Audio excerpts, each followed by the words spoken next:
Hello दोस्तों, आज मैं एक ऐसी हॉरर फिल्म एक्सप्लेन करने वाला हूं जिसे देखने के बाद आप अगली बार फ्लाइट लेने से पहले 100 बार सोचेंगे। फिल्म का नाम है 407 डार्क फ्लाइट। कहानी शुरू होती है एक लड़की से जिसका नाम गिफ्ट होता है। गिफ्ट एक कमर्शियल पायलट बनना चाहती है, लेकिन उसके घर की स्थिति ठीक नहीं है। उसके माता पिता के बीच हमेशा अनबन रहती है। गिफ्ट की माँ एक कैरियर वुमन है जिसे सिर्फ अपने बिजनेस और मुनाफे से मतलब है। वह चाहती है कि गिफ्ट पायलट बनने का ख्याल छोड़ दे और विदेश जाकर पढ़ाई करे। दूसरी तरफ गिफ्ट के पिता, जो स्वभाव से बहुत अच्छे हैं, लेकिन अपनी पत्नी के सामने थोड़े कमजोर पड़ जाते हैं। आज गिफ्ट का जन्मदिन है और उसे खुश करने के लिए उसके पिता उसे शहर से बाहर ले जाने का प्लान बनाते हैं। अब सीन शिफ्ट होता है एयरपोर्ट के क्रू मेंबर की तरफ। यहाँ हमारी मुलाकात एयर होस्टेस न्यू और बाकी स्टाफ से होती है। न्यू एक बहुत ही शांत और मंझी हुई फ्लाइट अटेंडेंट है, लेकिन उसके चेहरे पर एक अजीब सा डर हमेशा बना रहता है। दरअसल न्यू 10 साल के लंबे अंतराल के बाद काम पर लौटी है। 10 साल पहले उसने एक ऐसा हादसा देखा था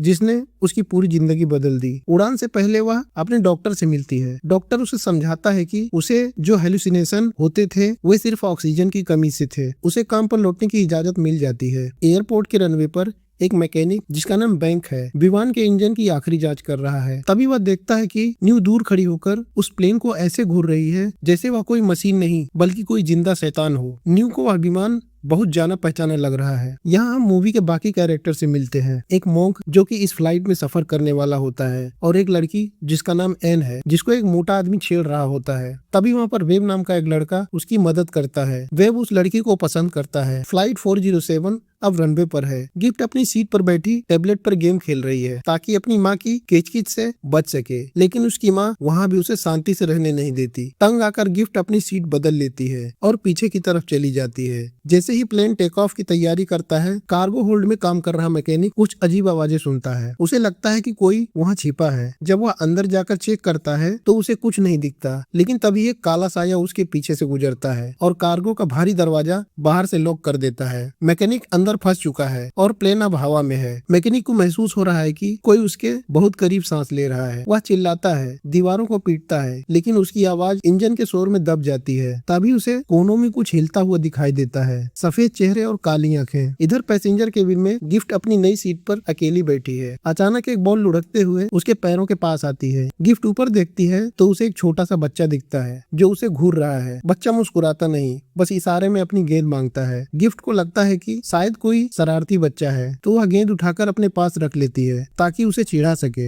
विमान के दूसरे हिस्से में न्यू अपनी ड्यूटी कर रही होती है। वह एक बूढ़ी दादी के पास जाती है जो बहुत घबराई हुई है। वह बार बार एक ही बात कह रही है कि वो आ गए हैं, वे हमें नहीं छोड़ेंगे। न्यू पानी पिलाती है और समझाती है कि यह सिर्फ ऊंचाई का डर है, लेकिन जैसे ही न्यू वहाँ से मुड़कर केबिन के बीच में जाती है, पूरा मंजर बदल जाता है। गिफ्ट और वहाँ बैठा मॉन्क देखते हैं कि न्यू के पीछे पीछे अदृश्य पैरों के निशान बन रहे हैं, मानो कोई खून से सने पैरों वाला इंसान उसके ठीक पीछे चल रहा हो। फर्श पर लाल रंग के पैरों के निशान उभरते हैं और फिर गायब हो जाते हैं। वह मॉन्क से पूछती है, क्या आपने वो देखा? मॉन्क अपनी आंखें बंद कर लेता है और मंत्र पढ़ने लगता है। तभी वेब अपनी सीट से उठता है और एन को इम्प्रेस करने के लिए थोड़ा फ्रेश होने बाथरूम जाता है। बाथरूम के छोटे से आईने में देखकर वह अपना चेहरा धो रहा होता है, लेकिन जैसे ही वह अपनी आंखें खोलता है उसे आईने में अपने पीछे एक भयानक चेहरा दिखता है। इससे पहले कि वह मुड़ता, उसके चेहरे पर अपने नुकीले नाखून से कट मार देता है और खून बहने लगता है। वह डर के मारे चिल्लाता है और बाहर भागता है, लेकिन जैसे ही वह बाहर आता है और एन उसे देखती है, उसके चेहरे का जख्म जादू की तरह गायब हो जाते हैं। वह उसे पागल समझने लगती है,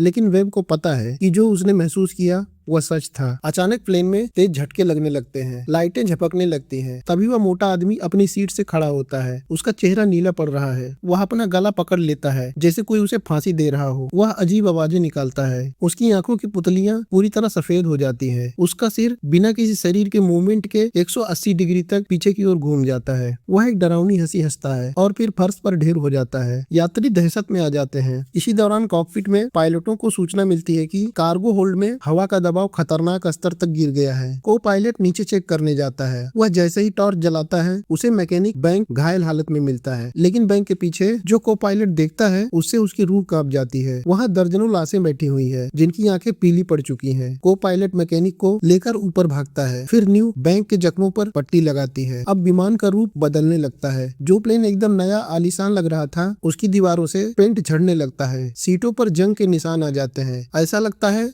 जैसे यह विमान सालों पुराना है, जिसे अभी अभी समुद्र की गहराई से निकाला गया हो। अचानक एक एयर होस्टेस को कुछ होता है और वह वहीं पर गिरकर मर जाती है। फ्लाइट में बैठे पैसेंजर अजीब तरीके से रिएक्ट करने लगते हैं, जैसे मानो कोई उन पर आत्मा सवार हो। न्यू बैंक से कहती है कि उन्हें ऑक्सीजन की जरूरत है क्योंकि हवा जहरीली होती जा रही है। लेकिन तभी गिफ्ट की तरफ से एक भयानक चीख सुनाई देती है। वह छोटा बच्चा फिर से आ जाता है, लेकिन इस बार उसके हाथ में गेंद नहीं बल्कि एक कटा हुआ इंसानी सिर होता है, जिसे वह गिफ्ट की गोद में फेंक देता है। ऑक्सीजन मास्क ऊपर से नीचे गिर चुके हैं और हर तरफ से चीखें और आवाजें सुनाई दे रही है। मैकेनिक, जो अब पूरी तरह घायल है, न्यू को एक भयानक सच्चाई बताता है। वह बताता है कि विमान का एयर प्रेशर सिस्टम पूरी तरह फेल हो गया है। जब दिमाग को ऑक्सीजन मिलना बंद हो जाती है तो इंसान को ऐसी चीजें दिखने लगती हैं जो असल में वहाँ नहीं होती। वह दावा करता है कि ये भूत, ये कटा हुआ सिर, ये सिर्फ हाइपोक्सिया यानी ऑक्सीजन की कमी के कारण होने वाला मतिभ्रम है। लेकिन क्या वाकई में ये सिर्फ मतिभ्रम है? गिफ्ट अपनी माँ के पास भागती है, लेकिन उसकी माँ इस वक्त अलग किस्म के पागलपन में है। वह ऑक्सीजन मास्क लगाकर चिल्ला रही है कि यह सब एयरलाइन की गलती है, वह उन पर मुकदमा कर देगी। गिफ्ट के पिता उसे गले लगाते हैं, लेकिन उनकी आंखों में भी मौत का डर साफ देखा जा सकता है। तभी केबिन के बीचों बीच एक साया दिखता है, एक भूतिया फ्लाइट अटेंडेंट। उसने वही ड्रेस पहनी है जो न्यू ने पहनी थी, लेकिन उसका चेहरा आधा जला हुआ है। वह हाथ में ड्रिंक की ट्रॉली लेकर यात्रियों की तरफ बढ़ती है। वह रुककर भूतिया आवाज में पूछती है, क्या आप कुछ पीना चाहेंगे? यात्री उसे देखकर सीटों के नीचे छिपने की कोशिश करते हैं। न्यू उसे पहचान लेती है, यह उसकी वही सहकर्मी थी जो 10 साल पहले इसी प्लेन में मारी गई थी। न्यू का मानसिक संतुलन बिगड़ने लगता है। वह चिल्लाती है, तुम मर चुकी हो, तुम यहाँ नहीं हो। मैकेनिक न्यू को झकझोरता है और कहता है कि उन्हें किसी भी कीमत पर कार्गो होल्ड में जाकर एयर प्रेशर मैन्युअली ठीक करना होगा, वरना 15 मिनट के अंदर हर किसी का दिमाग काम करना बंद कर देगा और वे सब मारे जाएंगे। सीनियर और मैकेनिक एक बार फिर उस अंधेरे और मनहूस कार्गो होल्ड की ओर बढ़ते हैं। पीछे केबिन में दूसरी होस्टेस पूरी तरह टूट चुकी है। वह देखती है कि उसकी 2 जूनियर सहकर्मी जो कुछ देर पहले तक उसके साथ थी, अब वो मर चुकी हैं। उनके शरीर पर कोई घाव नहीं है, बस उनके चेहरे खौफ से नीले पड़ चुके हैं। इधर वेब और एन के बीच एक अजीब सा तनाव पैदा हो गया है। एन अचानक कांपने लगती है, उसकी आवाज बदल जाती है। वह न्यू की ओर इशारा करते हुए कहती है कि उसने हमें मरने के लिए छोड़ दिया था, वह कातिल है। ऐसा लगता है जैसे किसी आत्मा ने उसके शरीर पर कब्जा कर लिया है। वेब उसे शांत करने की कोशिश करता है, लेकिन वह उसे धक्का दे देती है और उसकी ताकत किसी आम इंसान से कहीं ज्यादा है। तभी विमान में एक और झटका लगता है। इस बार लाइटें पूरी तरह बंद हो जाती है। अंधेरे में यात्रियों को महसूस होता है कि कोई उनके शरीर को छू रहा है। दादी, जो हार्ट पेशेंट थी, अचानक शांत हो जाती है, यानी कि वो मर चुकी है। वह इस खौफ को सहन नहीं कर पाई। मैकेनिक और न्यू कार्गो होल्ड में पहुंचते हैं। वहाँ का नजारा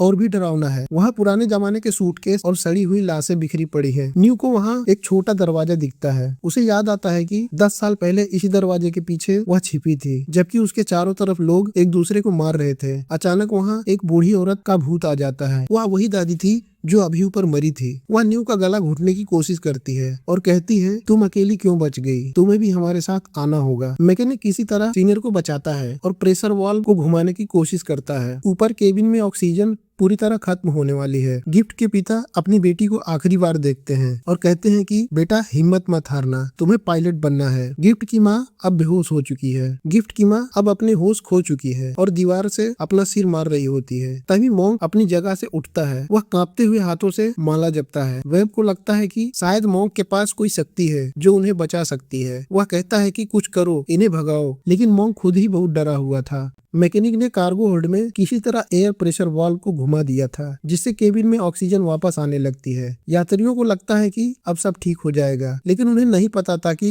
असली खतरा ऑक्सीजन की कमी नहीं, बल्कि वो आत्माएं हैं जो प्लेन में घूम रही हैं। जैसे ही एन को होश आता है, वह अचानक वेब पर झपटती है। उसके अंदर किसी की आत्मा आ गई थी। वेब उसे एक बोतल से बहुत पीटता है, जिससे एन वहाँ पर मारी जाती है। हेलुसिनेशन का खेल इतना गहरा है कि हर किसी को अपना साथी एक भूत नजर आने लगा है। वेब अपनी जान बचाने के लिए भागता है और एक बाथरूम में घुस जाता है। वहाँ पहले से ही 2 अंग्रेज छिपे हुए हैं। डर और हड़बड़ाहट में वेब बाथरूम के दरवाजे पर इतनी जोर से धक्का देता है कि वह अंग्रेज आदमी के सिर पर जाकर लगता है। उसकी मौके पर ही मौत हो जाती है। उसके बाद मैकेनिक, जामरस यानी गिफ्ट के पिता, साथ में न्यू और वेब गिफ्ट को ढूंढने निकलते हैं, क्योंकि गिफ्ट कहीं दिख नहीं रही थी। वे लोग नीचे की तरफ जाते हैं और नीचे उनको बहुत सारे भूत दिखाई देते हैं। न्यू यहाँ सब देखकर और डर जाती है। उसे 10 साल पहले का वही मंजर याद आता जाता है। उसे समझ आता है कि ये भूत लोगों को खुद नहीं मारते, बल्कि वे उन्हें इतना डरा देते हैं कि लोग एक दूसरे को ही अपना दुश्मन समझकर खत्म करने लगते हैं। बैक न्यू से पूछता है कि तुम पिछली बार कैसे बची थी। वह बताती है कि जब ये भूत सामने आते थे तो मैं अपनी आंखें बंद कर लेती थी, इसीलिए मैं बच गई, और जब भी भूत सामने आए तो हम सबको अपनी आंखें बंद करनी होंगी। दूसरे सीन में हम देखते हैं कि वही बूढ़ी औरत जो ऑक्सीजन की कमी से मर गई थी, वह फिर से जिंदा हो जाती है और गिफ्ट की माँ पर हमला करती है, लेकिन वह किसी तरह से उस बूढ़ी औरत के भूत से